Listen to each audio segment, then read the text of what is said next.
And the reason I say that, because who are the candidates? It's Boston, it's Toronto, or it's Washington. And as insanely out of his mind as Isaiah Thomas is playing right now, and he's on a good team with an excellent coach, I mean, fourth quarter scoring on top of everything else, the fact of the matter is this. What it usually comes down to in the NBA usually is of the good teams who has the best player, who has the most special player. And when you look at the likely candidates to actually get there, apologies to Lowry and DeRozan and all those guys, and Isaiah Thomas, all those guys, the most special player in the East on a good team is John Wall. And so I think that if he starts to truly realize his potential, which I think, especially the way Porter's shooting the ball and Beal's fearlessness and Gortat in the middle, I think this Washington team is likely to get past the other, either it's the Celtics or the Raptors, because in the moment of truth in the NBA, among good teams, between good teams, the best player usually wins. And I believe of all the non-Cavs in the East, that's John Wall. Couple of things, few things that need to be said here. Number one,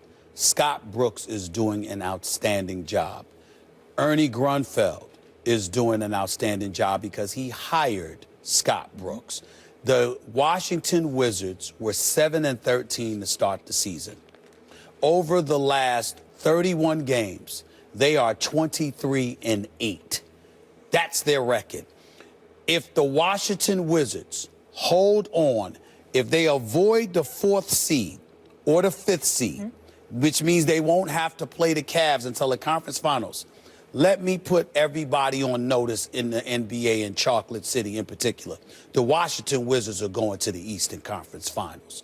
John Wall is spectacular. And here's why I say this. The numbers speak to you in terms of 23 and 10 and all of this other stuff. Molly, Max, he plays on both ends of the floor. First quarter, fourth quarter, wall to wall. He shows up on both ends of the floor.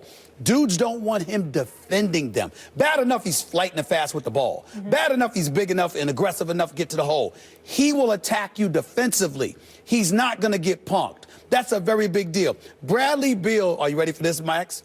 My modern-day Allen Houston. This brother's got a smooth stroke. He can put it up. His numbers get better in the postseason. The problem with Beal, he don't show up every night during the regular season. But during the postseason, there. Otto Porter has come out of nowhere. Shooting the lights out. I mean, Otto Porter has been special. This dude, let me look at his number right here. 53% from the field.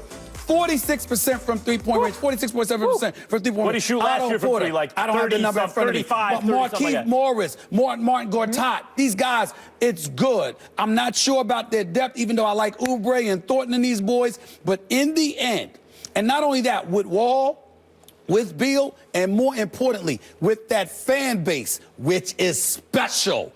I am here right now to tell the basketball world I'm looking forward to the Cleveland Cavaliers against the Washington Wizards in the Eastern Conference Finals. If they stay at a 2 or 3 seed, they can't be at the 4th or 5th seed. In order to do that, there has to be the 2 or the 3 seed. In order to do that, like John Wall, as I said, is differently talented than any other player who's not on the Cavs in the East on a good team, right? Like, Porzingis is different, Embiid, but especially of the guards. When you look at the good teams, he's the most talented player. I like his team. Here's what I'm looking for John Wall to join the Westbrook, Harden kind of level of point guard. He needs to be consistent in second half of games and in the second half of the season. And if he does that, he will be mentioned. He's already sometimes mentioned in that category, but he will be mentioned much more consistently, and he won't be overlooked as much. If he can do that, they will make the Eastern Conference Finals. Well, you know what? Let me tell you something right now. You can say that. I'm just looking at the fact that John Wall's got that kind of heart, and he's the kind of person that can galvanize a team. And this is the type of team that can be galvanized by a city. And if a city is galvanized by anything, meaning Chocolate City, the nation's capital, it's going to be at the thought, the specter of going up against LeBron James for a right to get to the NBA Finals. I have gotten to a point where I am convinced that the Washington Wizards are going to the conference finals. Okay, here's my question, though. Yes. Can they beat the Cavs? No. No. Don't be ridiculous. No, because you know why? Here's why. Here's why.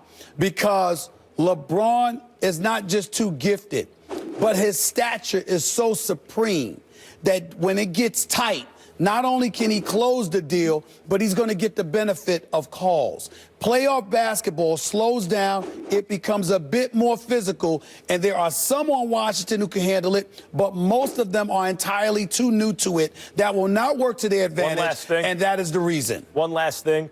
If it seems like LeBron gets a lot of lucky breaks, the ball happens to wind up in Ray Allen's hands, and if not for that Allen shot, whatever, it's not just because of calls. Michael Jordan teams, Magic Johnson, Larry Bird teams, Kobe Bryant teams, LeBron James teams.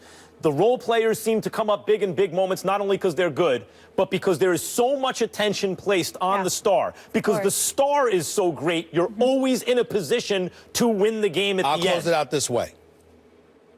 The Washington Wizards and the Cleveland Cavaliers will go a minimum of 6 games, possibly 7, if Washington holds up its ends of the bargain and gets to the conference But the Cavs are certainly based on the advanced. seeding, of Yes, course, but I'm telling you, they're going to make it interesting because the Cavs take moments off. Washington's got to get there first. I mean, you know, Boston and Toronto, I like them, but that's Boston will touch and be go. very interesting, Yep. more so than Toronto, even though Dwayne Casey's a hell of a coach. Washington's going to the conference finals. Stay with the subject of stars. Perfect segue, Max. Many believe Brady cemented himself as the GOAT this weekend, while LeBron is on his way to becoming the GOAT. But which player is better in their respective sport? Plus, Martell